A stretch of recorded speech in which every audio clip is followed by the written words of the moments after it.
to Fans of the Forge, where we are recapping Season 6, Episode 14, The Battle of the Branches, the very final round of the bracket, where a champion will be decided and win $50,000. It's been a hell of a matchup. It's been pretty good. Yeah. It's been really good. There's been some great episodes as we watch each of these different armed military forces compete amongst themselves. And now they're going to compete against each other. So this is a pretty interesting matchup. So, getting down to it, our guys this week, we have Tyler Hackberth from the Army, 6 years of service, and he is at Wolf River Forge on Instagram. Mm-hmm. Mike Andriaco from the Air Force, 21 years of service, and he is at Alpha Forge Works. Gene Hodges as a Marine, 21 years of service. He is at Liberty Forge USMC, and Lee Crawford, Navy, 4 years of service, at Lee Crawford 4774. So check those guys out on Instagram. So for round one, our guys are tasked with making or taking 1095 and 15N20 to make a Damascus pattern of their choosing, then forge an M3 trench knife. It's been used by all branches since 1943. It serves as the base design for future bayonets. It must have a false edge that runs at least 1/3 the length of the blade, have a through tang, and an acid etch. They must make as close to an exact replica of the example M3 trench knife. So that's cool, though, where it's like, here's a thing, make this thing. Yeah. Whatever you may or may not know about an M3, make this one. Right. It's really, that's difficult. This, I think, might have been, I mean, obviously it's going to be the most difficult challenge of it. It's the finale episode. Yeah. That is really crazy because they're also forcing them into doing Damascus, which some have experience with and some don't. True.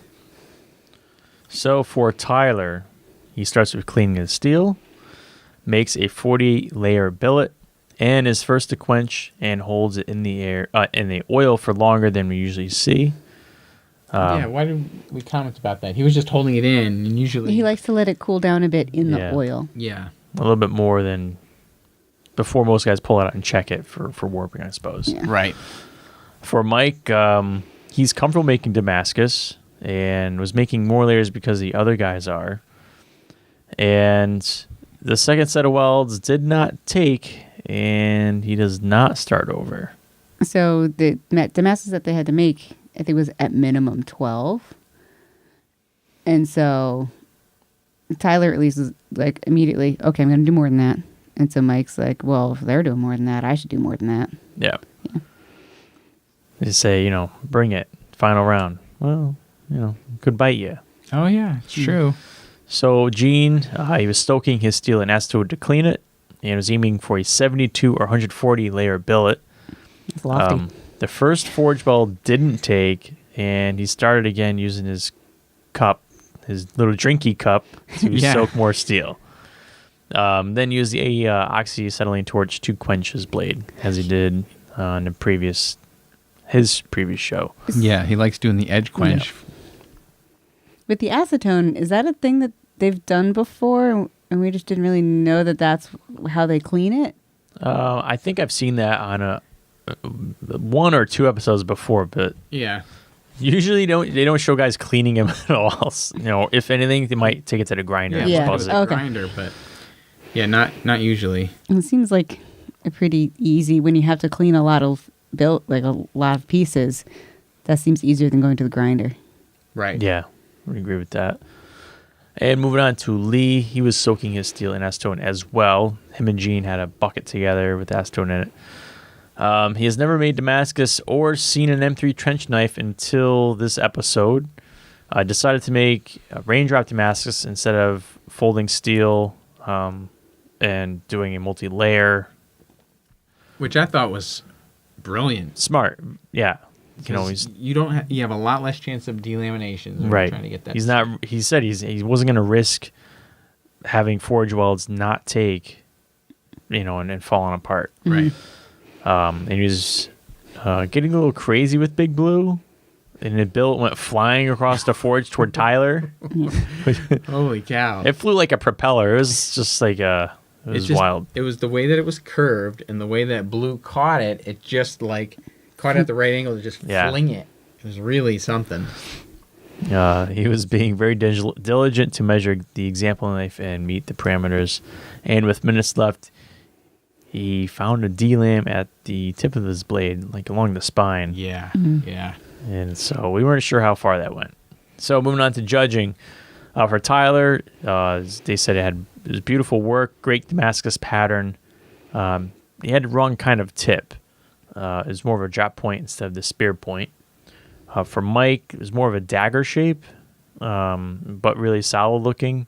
For Gene, it has a shape they're looking for. It needs to do more grinding on the false edge to really define it, because it kind of didn't really exist that much. Right. And for Lee, the crack or D-lamb along the edge was not just the tip. So they actually showed deliberation, which they haven't shown in a long time. That was couldn't fun. tell you the last time they did I it. don't know. I know missed a that. lot of people, at least a few people commented on the Fortune Fire discussion group saying like, oh, it's so good to see them actually Yeah. talking about it and going into the deliberation room. I guess they didn't need to, but it felt like they kind of needed to, just because these knives are pretty close. Yeah. So it wasn't one that was like really just bad. Right. And there's been a decent amount of like episodes where they had semi-catastrophic failures and stuff during the second round of testing that they didn't even need to bother go back and deliberate because it already figured it out for them. So in the end, Lee got the boot because of the crack, and that called into question the structural integrity of the rest of it. So moving on to round 2. Must have a skull crusher and an S-guard. Needs to acid etch a second time. So they did an acid etch the first round, or at least they were supposed to. They didn't show it. But then with whatever they were fixing, they probably would have had to acid etch to show the differences. Was that the Well, I point think of if it? they're grinding, They're grinding it Yeah. off, Yeah. whatever they had Grind it done. off. Yeah, so Okay. they want it originally on there so that you can see the Damascus pattern because that highlights it. But then they know, obviously, they have to go back and finish this thing, and that's why they required it a second time. Gotcha. So Tyler is fixing the tang by putting the blade in the water and heating the tang. And he fixes the tip with about 20 minutes left of the round. Mike starts with grinding the blade to make it the right shape because he had more of a dagger. He attempts a burn through and something caught fire. What caught fire? Was it the towel that was on the blade? It looked like an excessive amount of fire. Well, I mean, it's wood scales, and so it was taking the inside was actually physically burning Okay. out. I don't know. It just seemed like more flame than any other time we've seen burn Well, through. I think they made a comment that it looked like they're burning. He was burning up his wood. I think Doug said something like that. Like, I think it was just the thing was so hot and he was holding it on there for so long that it was burning up the wood way more than people normally did with that. he's like, I don't know what to do to get it to go. I'm like, just tap it a little bit. Like, I mean, he's just like holding it and his flame's going around his hand. I'm like, dude, just. Well, you got to be concerned about breaking it. Well, I know, but like, just give it some taps because it's hollow all the way through. So you just. Oh yeah. Then once he got it, it did go eventually. Yeah. Which I was like, oh. Yeah, it works. Okay. So that was nice. Yeah. But then when he was painting the pommel, it bent inside. So that was sad for him. And he needed to acid etch with 15 seconds He left. got it in the acid. That's all Yeah. that mattered. When the pommel bent, that was the tang of the knife. Right? That was the where tang it piece that just that bent little over tip. a little bit. Yeah. So yeah, Mike had a bit of a nail biter round. Yeah. Gene, he was starting with the handle and we'll fix the bevels later. He surprises Will by shouting at him, asking the time. Yeah, that was awesome. That was good. And then he did not start grinding until about 20 minutes left in the round. So for testing, there was an oil can, bash, and stab. Gene, the tip held up well. Chips and rolls in the edge. And Gene hammed it up for the cameras during the test. We made a note of that. Tyler, the blade held up really well. The S-guard was more of a Z-guard, but otherwise well done. And Mike, the edge held fine, but the pommel's now loose. It's not a good sign. Then next was the Sandman Slice. Gene, there was glinting and rolls from the previous test, but did not affect the ability to cut. It will cut. Tyler had nice balance, and overall it will cut. And then Mike, the edge has a spot that was not sharp at all. Did he get a chance to grind sharpness into his blade, or he was just so pressed for time that he got in the acid etch? He did what he could. Yeah. So he just didn't get a full grind on the edge. So the tip was sharp enough to cut when thrusting, and overall it will cut, but there was that one spot that wasn't sharp at all. And Mike got the boot as a result of it. Dull blade. That's a shame. Yeah. We move on to the final round, and this answers the question that we had last week for what could they possibly have these guys make that would be In theme. but For all the overarching. branches. Yeah.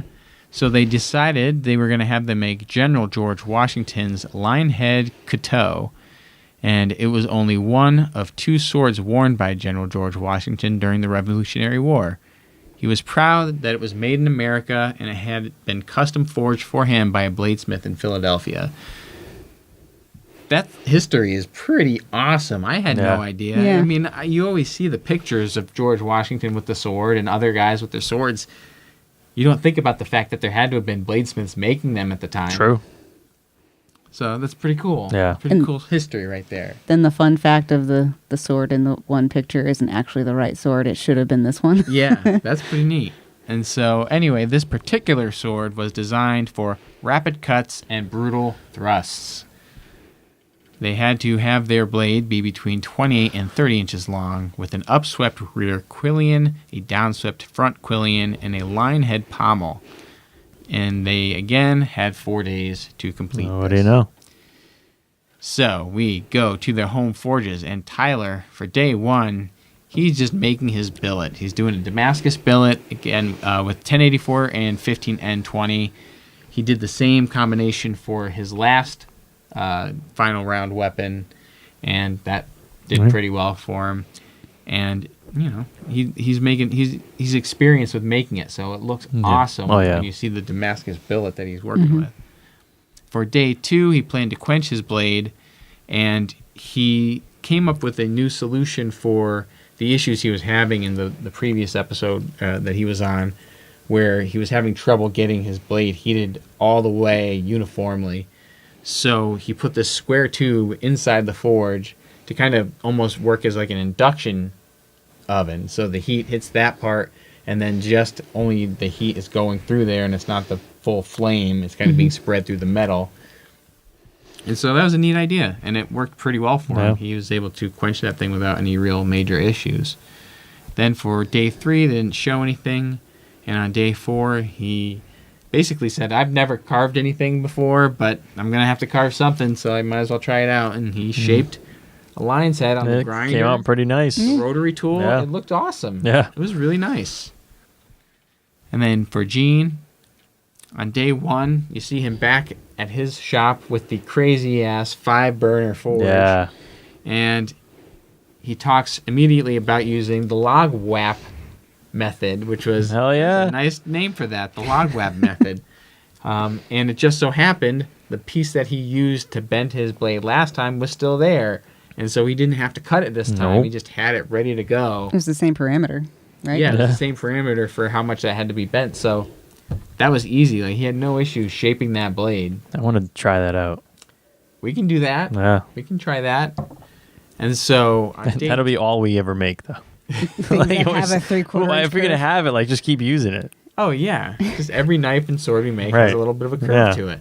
I'm good with that. Okay. And so on day 2, he heat treated the blade. And then on day 3, he started to make his lion's head pommel by using wax casting. Yes. And this was the first time he's ever done wax casting. And it did not go well. There was multiple attempts with different types of metal, and they just were not working out for him. No. And then on day 4, it starts with him sitting on this like front porch playing the banjo, Yeah. just for like a second, and he goes, All right. "Well then," Yeah. and then they just go right into the shop. And he attempts again to cast the head in pewter this time, and it still is not looking up to snuff. So he just takes the silver one that he has and does whatever he can to finish the handle on it, but he did not put a whole lot of work into finishing the handle because he spent so much time working on this The lion's lion's head. And it didn't look good. He acknowledged himself. It didn't look good, and I have to agree with him. Yeah, it didn't and look you great. know, the judges never said anything about it. I thought for sure they were going to At comment least on like, air. Yeah, well, yeah, true. So I thought they might have said something in. Well, sometimes they show the guys talking, right, and talking about well, do you have any issues? And they talk about their blade. They're cutting out a small chunk of what they.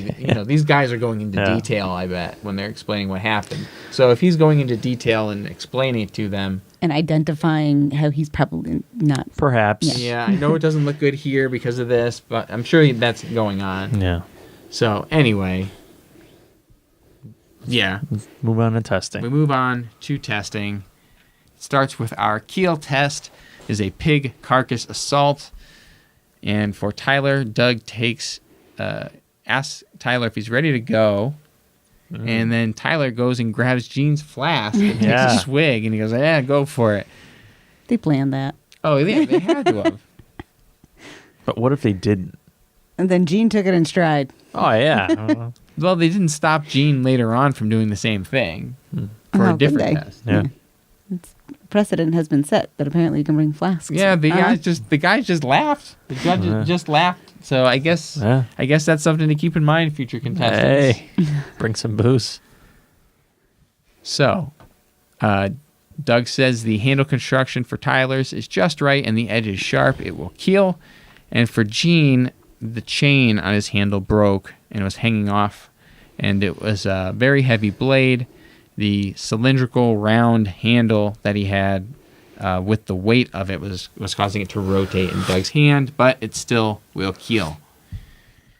For the strength test, we had the Dave Baker ice block chop. Which I haven't seen ice block in a while either. Yeah, that was good to see the ice block again. And I think this is a good time to bring up what we were talking about prior to recording the episode, where I feel like after seeing some posts on the Facebook page and people criticizing the show, we've thought about how, we give Dave Baker a lot of shit. I say we don't give him that much shit. It's we poke fun. We poke fun. Yeah, we don't go harsh. But apparently other people go harsh. Yeah. And that's what caused... Not cool, guys. Right. It is not cool. But that face was something else. Anyway...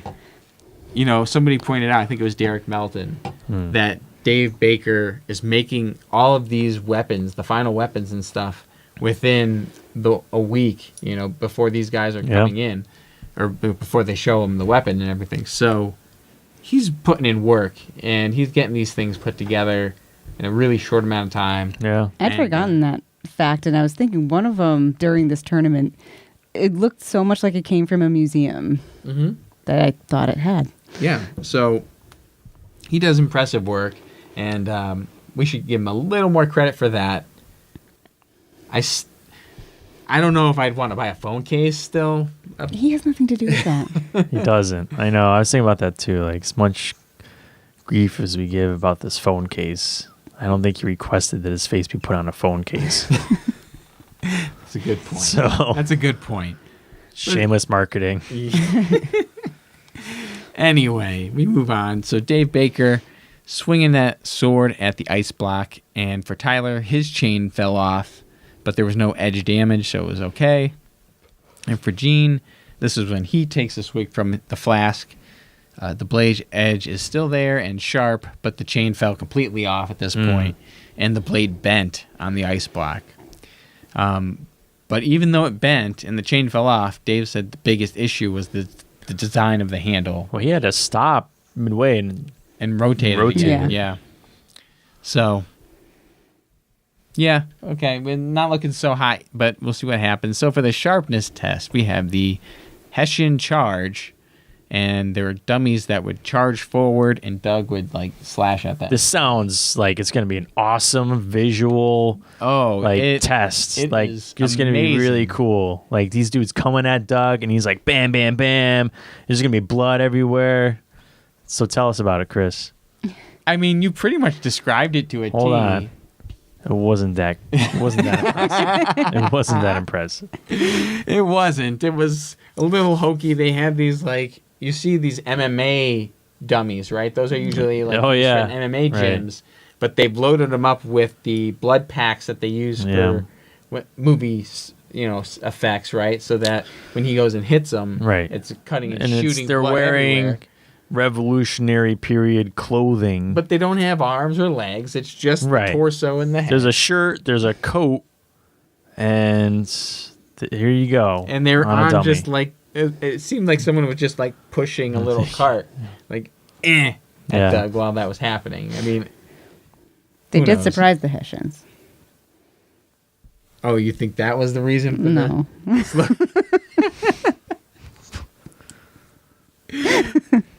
Anyway, it is what it Those is. damn Hessians. For Tyler, the weight of the weapon prevented Doug from attacking fast with the blade, but it was still very sharp, and it was going all the way through the dummies. It will cut. And for Gene, based on how it was bent and the design of it and the weight, he could really only do impact hits, not Right. slashing. And so it wasn't doing the same damage. It was like hitting it and doing little nicks in, but it couldn't get the deep cuts that a slash would get. But it still will cut. Yes. So it came down to Gene versus Tyler, and Tyler wins it Yay. because the cylindrical handle and the bend in the blade was just too much, and Gene got sent home, which I was kind of rooting for him. And not that I didn't like that Tyler won. I think Tyler is badass. But when when we were watching the episode, I was like, I think he's going to win it. I think after the whole Fox hat thing, he's going to come back and he's going to be You want to like, say why you really thought he was going to win it? what did I say? That you saw him post something somewhere that he bought something really expensive? That's right. That's what it was. I saw him post on Instagram that he just got a new coal ironworks press, Ah. a pretty big piece of machinery. And I was like, there's no way. Like, he won it, and he's already spending the money before the episode aired. But then Teresa reminded me that they don't get the money till after the episode airs. But he could. So it was unfounded. But maybe he ordered it and Credit. on credit, and it's like, listen, Maybe. and well, he didn't win though. So Right. Yeah. So I Serious guess that. I guess that rules the whole thing out. Anyway, it was a good episode. Yeah. It was really some good challenges there, and all the Smiths that made it there did a great job. Yeah. And once again, thank you all for your service. Everybody that competed in the whole tournament. You wrote down Gene's parting quote. Oh, and I did want to talk about that because I thought it was kind of neat. They talk to the contestants after they are on the show, and usually the guy that doesn't win, he goes off and they have a little interview with him. And sometimes it's, it is what it is. It's they're not the best interviews. It could be a sentence here or there. But Gene had this whole thing that he Insightful. said. It was very insightful. He leaves on a good note, saying, I learned that it's not just about the metal being forged in fire. I feel like I've been forged in fire, and it's how you handle the ups and downs, the wins and losses, and it'll determine really quick how you've been heat treated throughout your life. Mm. Interesting. Food for thought.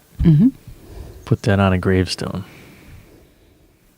That's really morbid. Why Why would you put it on a gravestone? gravestone? Why not? I mean, you could. I guess that could be a quote that you might want to be known for if it was a famous Well, quote. yeah. I mean, it's not like I came up with it, so I can't put it on mine. Okay. I mean, I have to change some words in it, maybe. Make it about wood instead of metal or something. I don't know. All right. Well, we'll have to do that. We'll keep that Yeah, in mind when all it right. comes up, Sean. All right. If I go out, man, just put something down that's kind of cool. He sat there. He sat there. He was fun to podcast with. Yeah, he's like a piece of wood. Like you can scrape some pieces off, but it's still sturdy. So we've got it recorded. That's what's going to be on Sean's gravestone. With that note, Yeah. thanks everybody for watching the episode. Thanks everybody who subscribed to our YouTube channel or our Facebook pages and all that good stuff. We do have a giveaway going on, the 1,000 It's ending. subscriber giveaway. It's ending in a week. Yep. So get Well, on it. let's be real about this. I still have not located somebody to get these dolls made, and I'm having a tough time finding someone. So if I have to extend it again, I will, but I really don't want to. So I'm going to try to come up with something. See if I can find somebody to help us out. All right. Anyway, so that's that. All of the posts about those are on our Instagram and All right. Facebook. You can go find that there. We are doing this thing through the podcasting service, Anchor, that we use, where you have a messaging system where people can, That's right. if you're looking at the description of the video or if you look in the podcast notes, there's a link where you can send us a voice message and then it'll come into our Anchor account and we can check it out and maybe put it in an episode and say, hey, we had somebody leave us a message and we'll play it on the show. So if you want to be featured on the show, send us a message and, you know. Maybe we will. Maybe we will, depending on the content. Yeah. We don't want to post if you're yelling at us. Please don't yell at us on the thing, or I will not listen to it. Yeah. Anyway, I think that's everything. Sounds great. Thanks, everybody, for watching. You have a good night.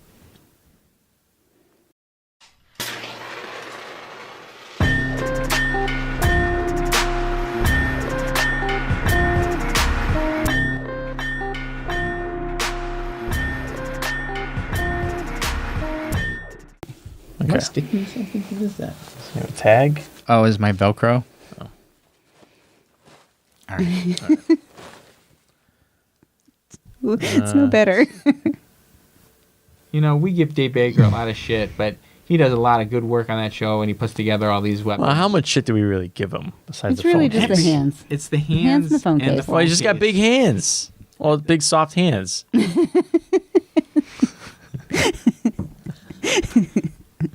I'm so glad that this has been recorded. Hey.